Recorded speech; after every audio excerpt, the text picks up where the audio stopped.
مسلمانوں کے ترقی کے دور کے اندر یہ چیزیں شامل ہیں۔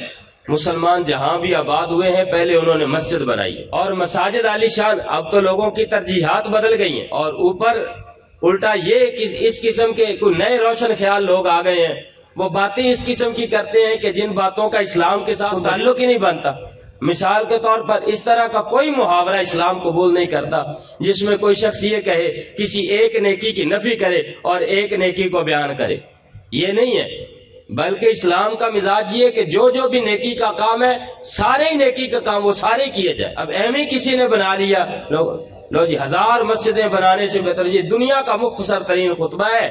سوڈان کے اندر یہ پتہ نہیں کہاں کا کہتے ہیں، وہ کسی بندے نے، کسی خطیب صاحب نے کہا 1000 مسجدیں بنانے سے بہتر ہے کسی بھوکے کو کھانا کھلا۔ چلو جی نماز جمعہ کا وقت ہو گیا، تو یہ بڑا مختصر خطبہ ہے۔ خدا کے بندو، اسلام کا اس کے ساتھ تو تعلق ہی نہیں اس طریقے بنتا جس طرح تم بیان کرتے ہو۔ یہ تو کوئی طریقہ نہیں ہے کہ تم 1000 مسجدوں کی نفی کر دو اور ایک بندے کے جناب کھانے کی۔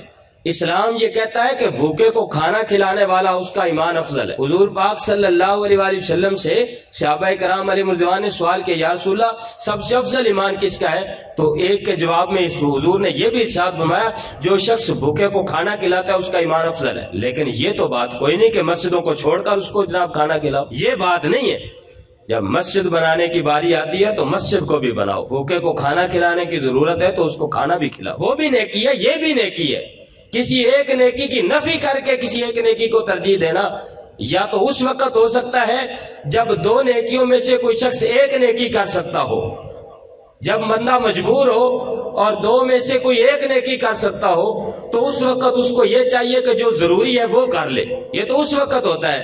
اب بھوکے کو کھانا کھلانا اور مسجد کی تعمیر میں نفی کرنا یہ بات نہیں بنتی۔ بھوکے کو کھانا تو چند پیسوں سے کھلایا جا سکتا ہے اور وہ بھی کھلایا جا سکتا ہے، مسجد کی تعمیر میں بھی حصہ لیا جا سکتا ہے۔ تو یہاں ایسی کوئی بات نہیں ہے کہ کوئی شخص ایک کی بات کرے اور دوسرے کی نفی کرے۔